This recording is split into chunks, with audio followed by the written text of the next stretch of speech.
ধর্মঘটটা আপনারা কিভাবে সফল করছে, মানুষ কতটা ছাড়া দিয়েছে?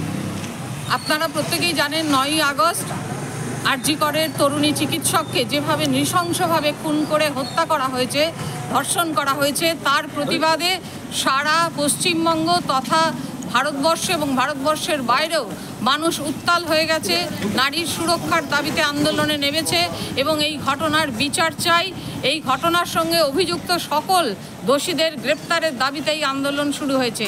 অথচ যখন 14 তারিখ মধ্যরাত্রে সমস্ত মানুষ রাস্তায় নেমে আন্দোলনে সামিল হয়েছে, ঠিক সেই সময় দুষ্কৃতিকারীরা আরজি কর মেডিকেল কলেজে হাজারে হাজারে ঢুকে যারা ডাক্তারি পড়ুয়ারা আন্দোলন করছিল সেই আন্দোলন মঞ্চ তারা ভেঙে দেয় এবং হসপিটালের সমস্ত ওয়ার্ড ভাঙচুর করে। এমার্জেন্সিতে যে সমস্ত ডাক্তাররা চিকিৎসা করছিলেন তাদেরকে হুমকি দেয় এবং মহিলা ডাক্তারদের আরজি কর মেডিকেল কলেজের মধ্যে ধর্ষণের পর্যন্ত হুমকি দেয়।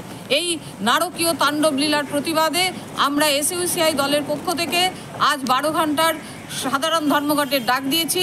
আমরা দুর্গাপুরে এই কোর্টের সামনে আমরা ধর্মঘট করছি। আজকে দুর্গাপুরের চিত্রে সকল মানুষ এই আন্দোলনকে সমর্থন করছে। বাস চলছে না খুব একটা, দোকানপাট ম্যাক্সিমামটাই বন্ধ। আমরা চাই যে যা কর্মক্ষেত্রে যেখানে আছেন তারা এই ধর্মঘটকে নিজ নিজ ক্ষেত্রে স্ব ইচ্ছায় এই ধর্মঘটকে সফল করে তুলুন।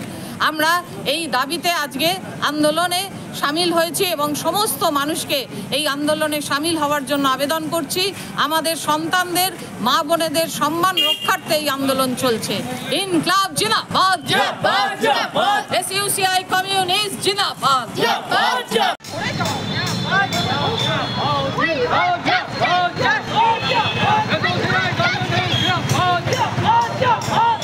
ঘটনার প্রতিবাদে ধর্মঘট চলছে,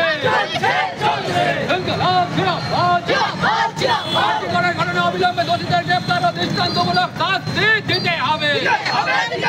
তোমাদের প্রকৃত দোষীদের আড়াল করা চলবে না।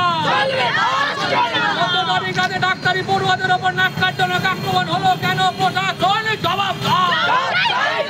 এই দাবিতে রাজ্য জুড়ে ধর্মঘট চলছে।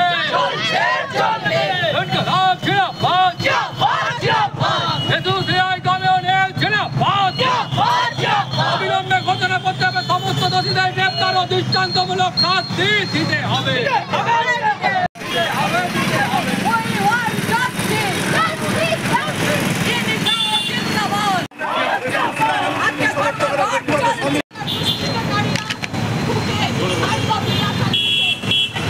দেখো এখন দেখাবো যে সেই বাস